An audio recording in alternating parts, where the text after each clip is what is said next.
Classic 2x anamorphic in a zoom lens? That has been totally absent in the affordable anamorphic market, until now. Laowa just announced not just one but two anamorphic zoom lenses in the higher-end Proteus lineup. Jesus Christ, this is how a baked potato must feel. The Proteus Zooms promise flexibility, convenience and reduction of cost while still delivering pronounced 2x anamorphic characteristics. This opens up a whole new world of applications that have been, let's say, very sporty if one desired to shoot anamorphic. The Laowa 2x Proteus Zooms come as a wide-angle 26 to 45mm and as a longer 45 to 85mm that are weighing just 1.5 kg each. They're tiny when compared to any 2x anamorphic zoom that exists in that realm to date. They're tiny even compared to the Proteus Primes, putting an end to the inconvenience that comes with operating such big and heavy lenses. Not to mention that a pair of Proteus Zooms cover all focal length that you would expect in a decent set. Even for creative photography, they offer interesting possibilities. We are testing the Proteus Zooms in the studio setup to show you the characteristics like flare, bokeh, coverage and overall sharpness. After that, we take them on a wild shoot riding racing boats. A really extreme situation for filmmaking where we usually wouldn't dream of shooting anamorphic or swapping prime lenses in general. This is where the Proteus Zooms offer something that just didn't exist up to date, at any budget. Let's explore if the Proteus Zooms can live up to what they promise on paper, how they look in comparison to the Proteus Primes, and if they can really replace a set of primes.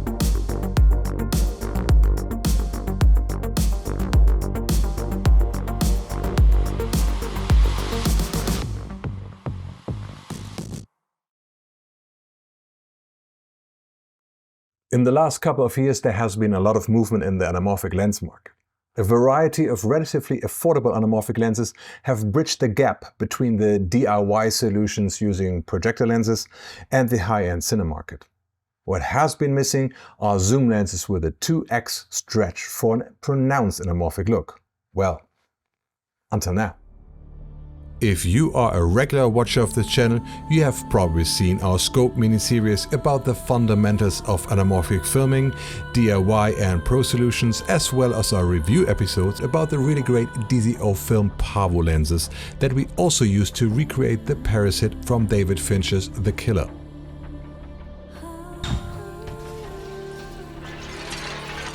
Another player in the anamorphic field is Laowa, and being the clever old frogs that they are always good for some amazingly different and unique lens designs, like the Pro Tubes that we tested together with the Marmalade and that we used to recreate some pretty cool dry for wet special effects.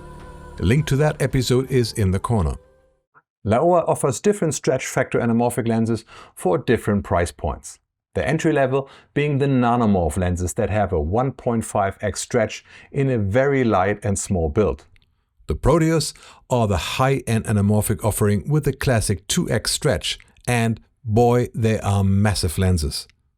This is a Proteus 28mm T2 and it weighs 2.5 kg.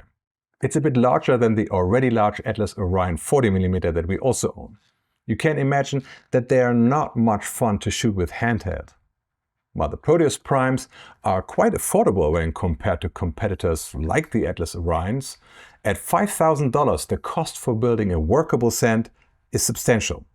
Now Laowa designed the Proteus Zoom lenses, and they're a bit of a triple threat. First, they address the weight and usability headaches that come with the Proteus Primes. They are much lighter at 1.5 kg, which is not a lot for a cine zoom and ridiculously light for an anamorphic zoom. Second, they make owning a workable range of focal length much more affordable. If push comes to shove, you could produce a whole narrative just using the 45 to 85 zoom. And with a pair, you can cover most tasks. Third, you don't have to compromise on the stretch factor. Unlike the nanomorph zooms, the Proteus have the classic 2x stretch and a quite expressive anamorphic look. And that is not all. Both zooms have a very decent close focus, and with T2.9 they are quite fast. Faster than you would shoot with anamorphic in most cases. How did Laowa do it? I don't know. The Proteus Zooms are designed for Super 35 sensors, and with a 31.9 image cycle, they cover the Alexa Mini 4x3 mode with a bit of headroom. Both lenses are parfocal, which is especially important with anamorphic zooms. 11 aperture blades promise a nice smooth oval bokeh. A focus throw of 270 degrees is precise, but still practical for solo operation without motors. A front diameter of 80mm and 77mm filter threads make it easy to use small matte boxes and diopters. Mount is PL, but interchangeable EF mounts are included. You can buy the Proteus Zooms with metric or imperial markings. They are available in blue, amber and silver flare versions matching the Proteus primes. The lenses we have here are prototypes, and the blue rings indicate the blue flare version, but these are actually silver flare versions that will produce flares in the color of the light source. The minimum focus distance is 50 cm for the 26 to 45 and 90 cm for the 45 to 85. That doesn't sound that great, but considering the lengths of the lenses, the working distance is surprisingly short for anamorphic lenses. The price per lens is $6,000 US, a bit more than the Proteus primes that cost $5,000 US. You can also buy the pair with a slightly reduced $11,000 US price tag. That is surely a lot of money for a casual user, but given that these can potentially replace a whole set that costs $20,000 and more, they definitely deserve the affordable label. Also, there are simply no other comparable 2x anamorphic zooms that one could buy, affordable or high-end. We were never able to DIY one out of our projector lenses. Nothing long, and certainly nothing as wide as these. The elephant in the room, of course, is the distortion. The Proteus primes have pincushion distortions, and while it's absolutely normal and even desirable to have distortion with anamorphic lenses, most cinematographers prefer barrel to pincushion distortions.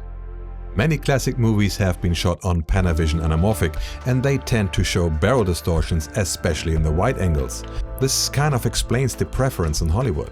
You can describe barrel distortions as a look here effect, pronouncing the objects in the center of the frame, like you see here in La La Land that was shot on Panavision lenses.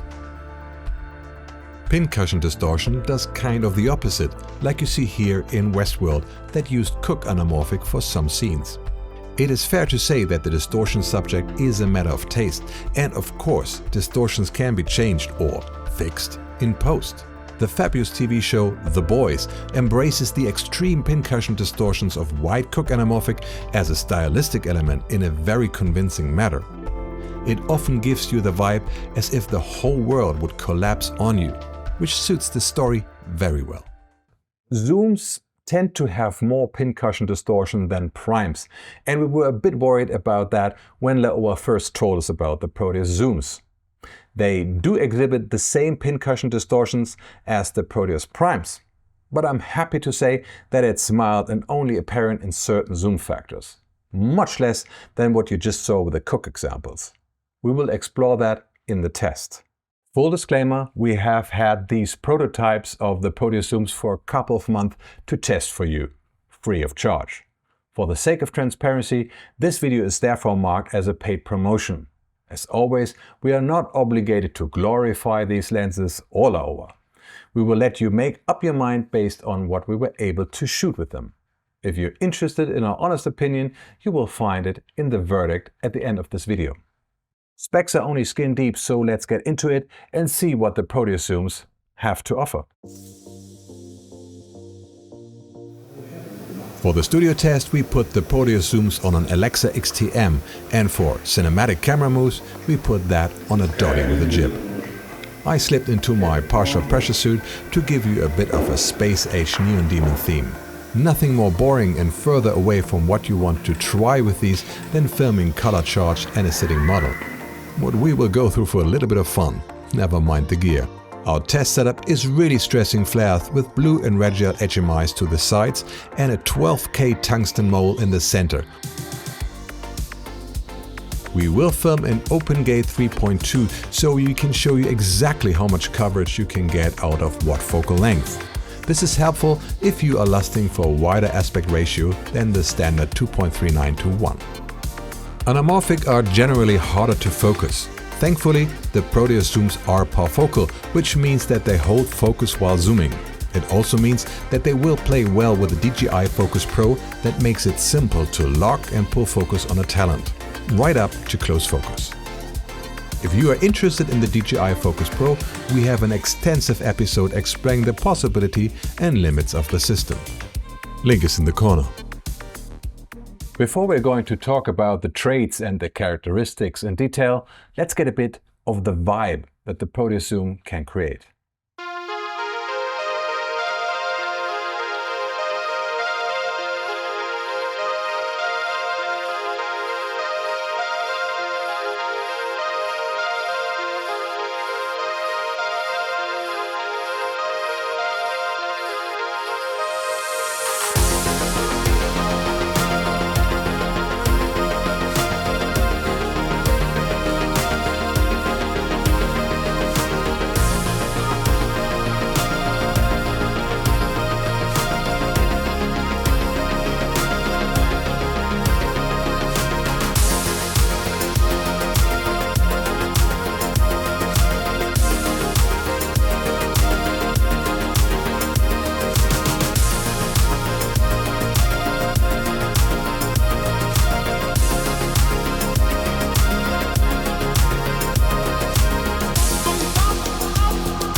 We will now talk about what you have seen and talk about the coverage, flares, comparisons, and so on.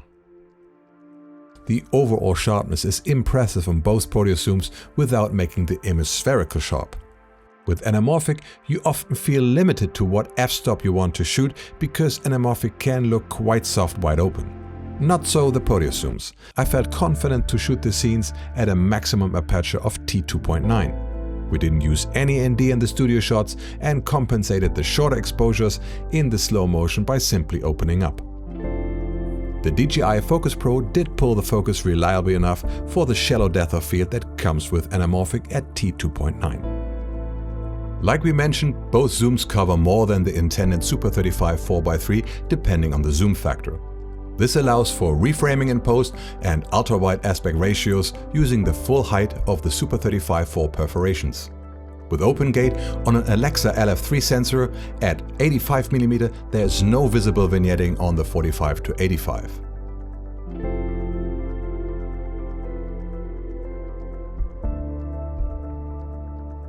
A dolly zoom reveals when the barrel comes into view. If direct light hits the barrel, reflections make the vignette more obvious.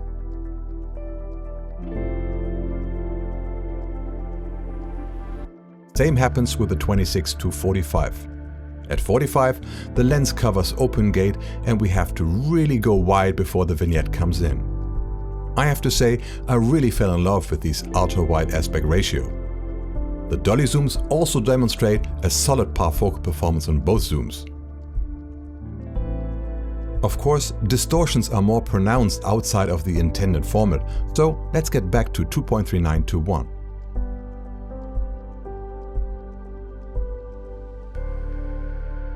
With a 45-85, pincushion distortion is noticeable at the long end of the lens. Zooming out progressively reduces the distortion. The distortions are very moderate and not too distracting.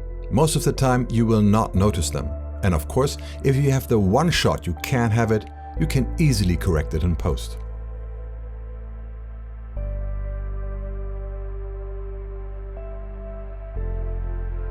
With a 26-45, there is very little distortions on the wide end and very little on the long end.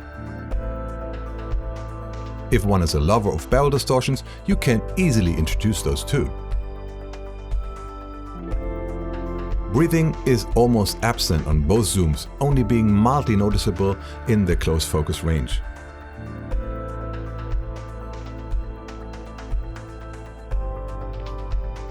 If anything, it is even less visible on the 26-45, which is to be expected.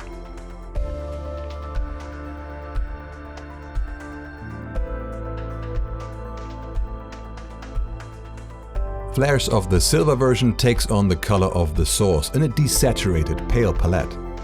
As you saw on the mood reel, the Laowa zoom can flare expressively. You will have to hit the lens directly with strong sources to get flare galore, which is a good thing. They also tend to show vertical flares when strong horizontal flares pop in. You also see rainbow flares with a lot of green secondary flares. The 45-85 flares quite elegant. The vertical flares can become distracting in certain situations. Especially on zooms, there's really a lot going on within the frame, but keep in mind that we really are forcing the flares with this setup. Positive is that the character stays relatively consistent through the zoom range. You probably noticed that the 28-45 flares differently. Instead of horizontal streaks, we see bands. It is also very obvious that the flare characteristics change significantly depending on the zoom factor. It can actually look pretty cool in the right circumstances, but might also cause trouble intercutting both zooms. But remember, we got prototypes here.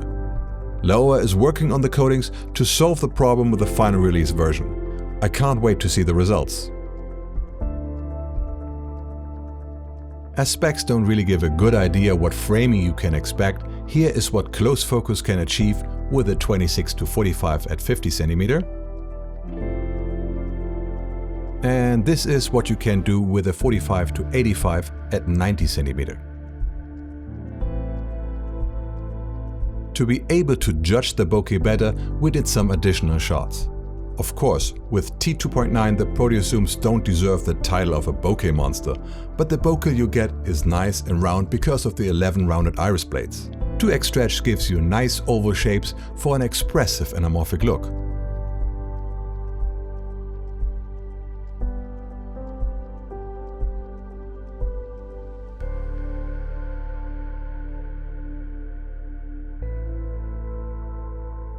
With a 45-85, the bokeh is quite homogeneous across the field of view, and we don't see many distracting dents.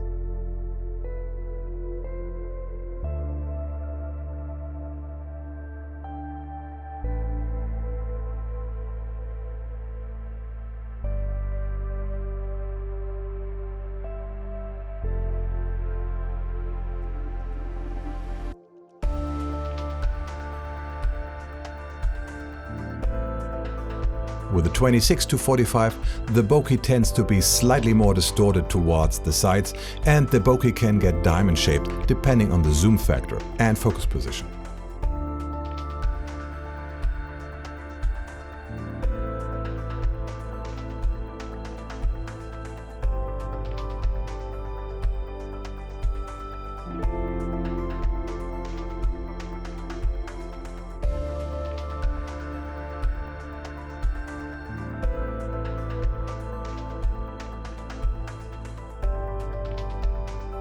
To compare the Proteus Zooms to the Proteus Primes, we only had the 28mm Proteus. Just like our Zooms, it's the silver flare version. The 28mm Proteus Prime is a T2 lens and therefore faster, but at T2 the Prime gets a bit soft as to be expected, and we kept it to T2.9 and T4, matching the stops of the Zooms for better comparability. Beside the speed advantage, do the Primes offer something else? There is no noticeable difference in the overall look. We used the same grade, so color rendition, vignetting, distortions, everything looks very similar. The Prime flares quite expressively, although a little bit more elegant. We see the same vertical flares we noticed with the Zooms, and the secondary flares look greener compared to the Zooms.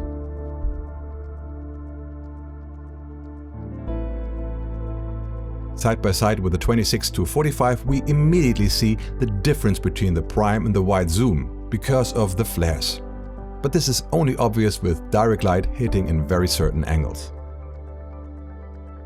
Overall, the flares look quite similar to the 45-85. There's no practical benefit to the Prime. The close focus is even slightly further with 55 cm. Sharpness, coverage, all are similar. The bokeh of the Prime is slightly better defined and less distorted compared to the 26-45, given the same t-stop, but not in a meaningful way. I think it is safe to say that the Proteus Zooms intercut very well with the Prime. We actually put some Prime shots in the mood reel at the beginning of the studio sequence. It is written right under them on the lower right side. If you didn't notice, that tells you something. The huge difference in weight and size doesn't seem to affect the Zooms in meaningful ways, making them much more practical. Of course, that doesn't matter much in a studio setup with a dolly, jib, in a large or corner fluid head. That system can carry full-size optimal Zooms without breaking in sweat.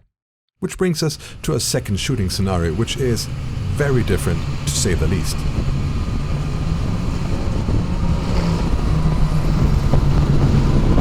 Putting the Proteus Zooms to the test on a practical level, we wanted to do something where you usually wouldn't consider anamorphic lenses, for very good reasons. Let's see what we got.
I hope you enjoyed that one. For Morty and me, it was a first time to film in these conditions, and as we had only 2 hours, we had to learn and adapt to our task very quickly. The wind and the water spray, the extremely bright sunlight with ever-changing exposures, reflections of the waves, all that makes filming really hard. This is not a situation where you want to change lenses or deal with anamorphic in general. Again, they're harder to focus, heavier, you name it. If you want to keep your eyes, an EVF is not an option, and even 2000 nits is barely enough to see and judge the image on your monitor. The boats can reach top speeds of 81 knots, that is over 90 miles an hour. Of course, it is simply impossible to get steady shots anywhere close to top speed. Especially during jumps, it is extremely hard to hold on to your camera. It feels like grabbing onto a raging ram while riding an electric bull.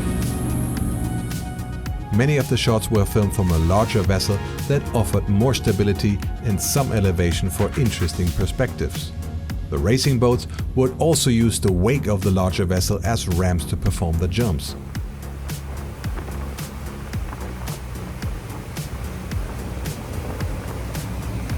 The Proteus Zooms are pretty much the only 2x anamorphic lenses that make a scenario like this even feasible.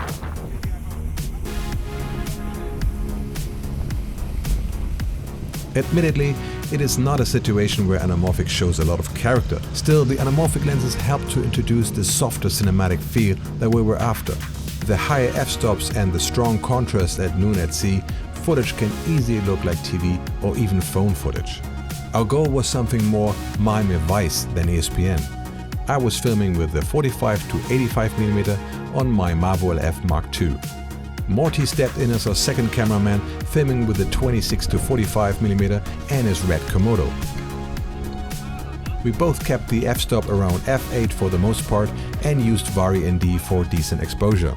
As I had the longer focal length, I also used my DIY ready rig, helping to keep the camera somewhat stable and safe during a couple of stunts, relatively speaking. Be aware that the angle of view for both lenses is so extreme that using diopters, Vari ND, matte boxes and the likes will cut into your field of view at the widest position of the zoom. An easy fix by just cropping a little in post or avoiding the widest zoom position altogether. I can't recommend the Focus Pro for scenarios like this. Well, it was a long shot and worth a try. Thank you, Morty, for playing along one more time. Fantastic work. Check out Morty's channel, Morty Films. The media division would like to thank Christian Zabel with his Scarab and Skipper Chris with his Miss America for spending time with us on the Baltic Sea and for performing all the stunts that are so demanding for the boats and the skippers. Your expertise and guts made this possible. Thank you. You're awesome. There is one more interesting use case for the Proteus Zooms that might not be that obvious, and that is as an effect lens for photography. A friend recently asked me to make some photos for a music project. We didn't have any studio or an interesting location available to us, just a drummer and his drums in a tiny room. So we came up with the idea to put a light in the back and use the flares, camera movement and zooms and long exposures to create a hot mess with interesting results.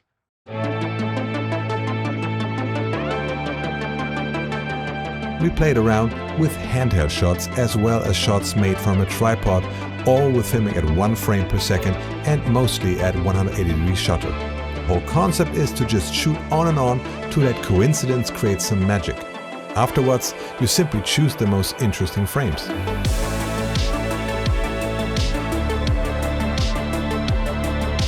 A zoom will give the opportunity to zoom during an exposure. This not only gives you a light speed effect, but it can also emphasize and double object at different zoom factors, like the face of the artist. Here we have a handheld camera that I shake on purpose to write with the light streaks. Some of the frames look a bit like God was a drummer banging the universe into existence. Not bad for such a simple idea and setup. I'm sure that we will come up with many more interesting use cases in the future that go beyond your usual anamorphic filming. After using the Proteus Zooms for a couple of months and having sent them through heaven and hell, it's time for a verdict. The Proteus Zooms are surely an interesting alternative to anamorphic primes. The practical aspects open complete new worlds and can bring strong anamorphic character and cinematic vibe even in the realm of extreme sports, if you dare. This is where the Proteus Zooms offer something that just didn't exist in the 2x anamorphic realm up to date, at any budget. Whenever swapping lenses on the fly is not an option, the Proteus Zooms fit the needs of an anamorphic shooter, and the vastly reduced gear bag helps a lot when traveling. Image-wise, there are no obvious downsides. The Proteus Zooms can compete and intercut nicely with the Proteus Primes. The build quality looks fine, and the zooms didn't show any obvious flaws during our tests. When Laowa addressed the difference in the flare character, there's really little to criticize, and I think it's great to have collaborations like these to help to identify problems before the product is finalized. If I could only own one of the Proteus Zooms, I would probably go with the 45-85. 45mm with a 2x stretch has the same field of view as a 23mm lens. As we are in a Super 35 realm, that is equivalent to the field of view of 35mm on full frame. Wide enough for most narrative work, and 85mm is tight enough to crawl into your scene. Also, I prefer the flare characteristics of the 45-85 over the 26-45. But then, boy would I miss the scope of the wide zooms. You can't have it all. Or can you? We want to thank the Marmalade for letting us use their studio and their crew one more time. There is no way that a YouTube channel could afford all this kind of gear and expertise that you so generously share with us. Special thanks go to Christopher Klemme for being our DOP in the studio, to Damla Sakar and Benedikt Hauenstein for operating the focus, zoom, push the dolly and doing a lot of the heavy lifting on set. We could not have done it without you. Thanks again to Christian Zabel and Skipper Chris for the offshore stunts, and Morty for being our second DOP out there. Check his channel Morty Films, there's always great stuff for filmmakers. And last but not least, Laowa for letting us test the prototypes of the Proteus Zooms. We appreciate all the trust and the support that comes with a production like this. Of course, and like always, our hearts go out to our members that make complex production like this one possible. If you want to support us, you can do so by becoming a member of the media division yourself, or simply by liking this video, if you feel like we deserve it. We have a lot of cool stuff in production, so if you don't want to miss out, subscribe. If you haven't done that already. If you are a manufacturer and you would like to show your interesting gear, service or tools to a lovely community of professional filmmakers, you will find our email address in the description. This is it for today. My name is Nicholas, signing out with nerdlicious wishes. Shoot something amazing.